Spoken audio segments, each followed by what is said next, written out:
Up and still see the surface. That's why it's classed as a clear surface dive. You can actually get out from anywhere inside the bridge. You can swim out of one of the windows. In fact, the no clear surface dive is underneath the funnels, which we've done already. We drop in through the upper window of the bridge and come out at the front window at 30 metres. 30 metres maximum depth.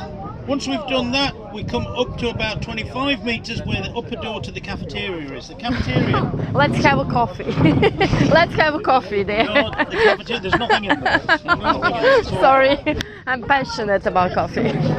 That'll be far too horribly tasted. June 1980 coffee.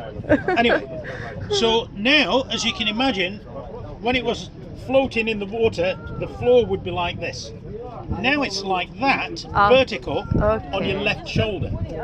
So what we do, if the doorway that we're going through is here, we're going to follow it all the way to the back of the cafeteria like this. And this is basically what it looks like. It's a big rectangular room. There's nothing in there going to catch you. You can't swim out of the way.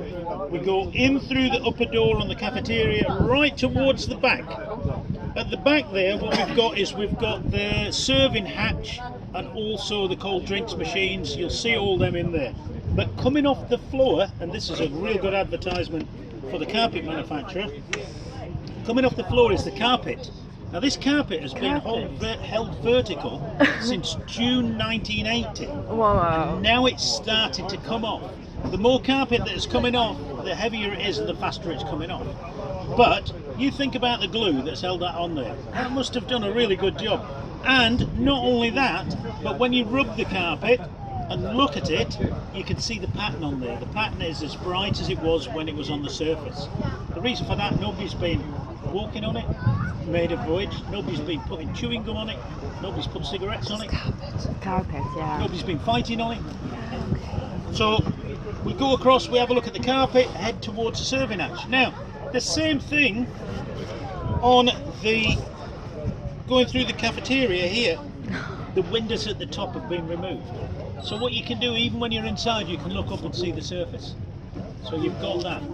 What we're going to do is go towards the back of the cafeteria and then we come up towards the surface. So we're coming back up to about 18 metres. So in at 25, up to 18. Okay. Remember that you're ascending inside the wreck. So what you need to do is you need to let some air out your BCD as you're coming up. Come out the front window, out the big window at the top. And by the way, the window at the top is 3 times the size of this map. It's huge, so you don't need to remove anything. There's no squeezing through anywhere. Okay. We're not going to do any of that. We come out the top, we follow it towards the front, and what we're going to do is look at the little door at the front. The little door at the front, if there's not too many lionfish there, Oh, the little door at the front is connected to the big door at the back. You may be able to see some faint light coming through. So we'll have a look at that. We've already seen the anchor at the front. What we do now is we come along fairly shallow because there's still lots to show you. We come all the way back to here, and underneath here, there, there's oil. Now we're not going to touch the oil. We're not going to be part of it.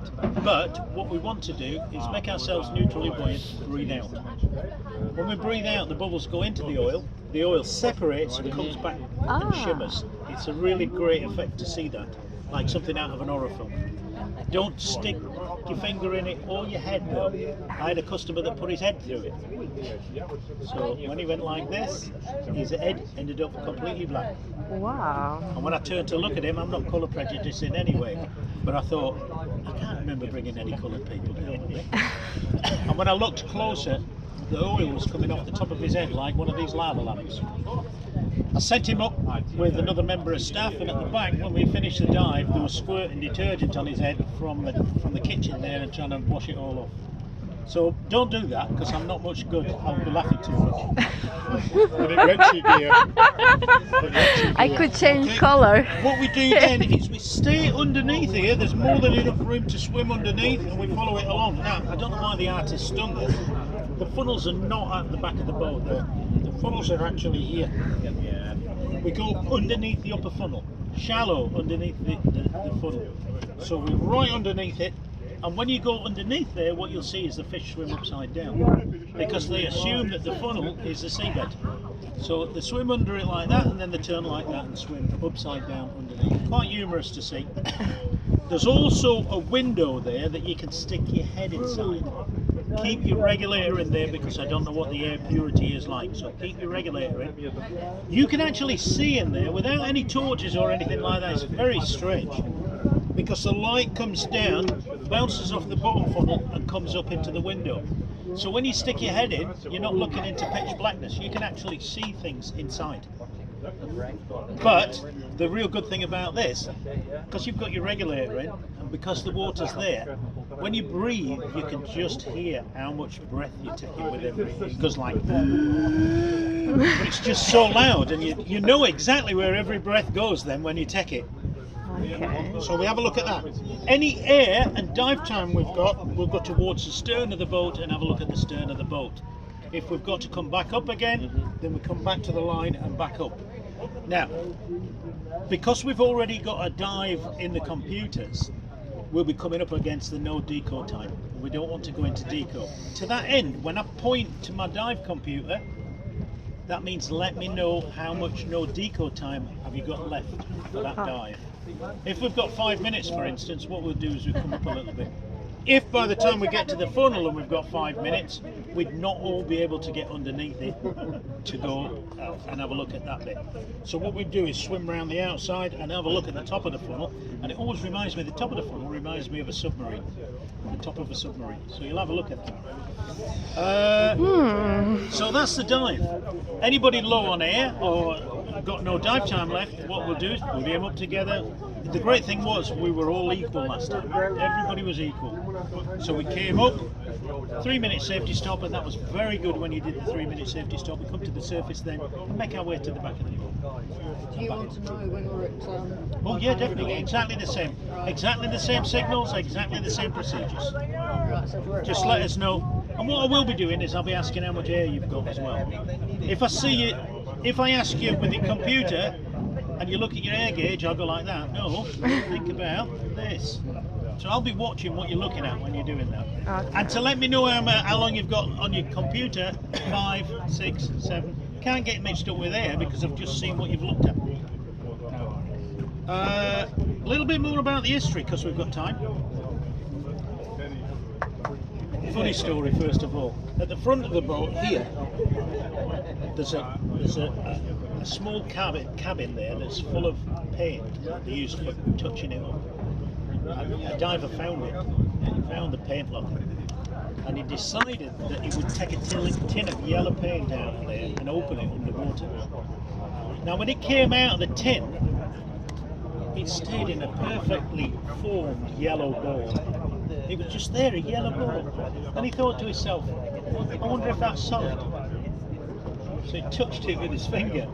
And when he came up, it was yellow from head to foot. He had to get rid of all his diving equipment, shave all his hair off.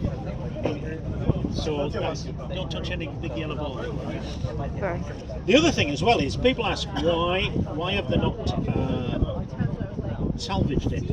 The reason they've not salvaged it is because the Cypriot government, and I know this because I used to work for a guy in Larnaca that dived it when it went down. The Cypriot government wanted £1 million Cypriot pounds, which at that time was £1,250,000. So they wanted that put in the bank before they would allow anybody to salvage the wreck. The reason for that is it's full of oils, lubricants, contamination, that when they try and lift it, it may have come out, and it's then the money in the bank to clean up a pollution hazard that may wipe out tourism in Larnaca or Ionaka or Limassol.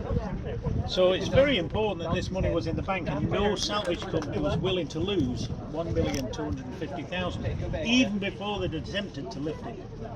So that's the reason it never got lifted. I started diving it in 1987, and because it was still full at that time of duty free, nothing had gone through customs, it was still full of duty free.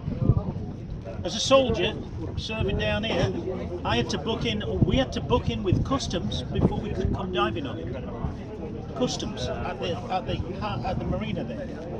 We had to take our passports down. They had to check our passports, and then they'd look at us with big binoculars to make sure we weren't taking things off the wreck, or they would come out and make sure that we'd not taken anything. Because there were whiskey on there, there were tools on there were toys on there were military sleeping bags on there. I've seen it all.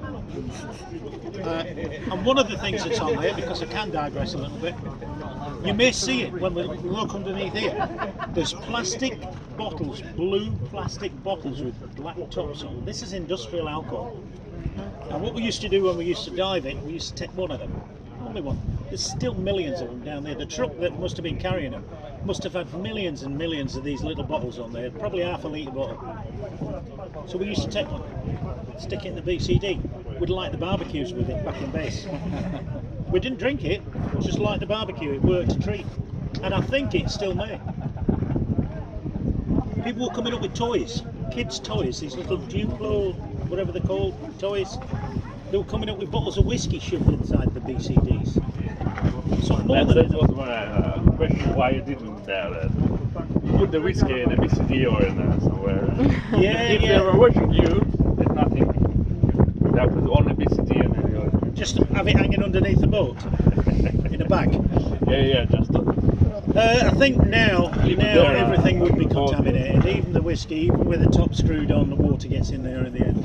But that's a little bit more about the wreck. The only reason I know so much is because, like I say, I worked in Larnaca, and the boss left the classroom open, and it had the court transcripts in there. So I sat and pored over that and looked at it, and that's why I know that the fireboats came in to try and bring it level again, and all sorts of things.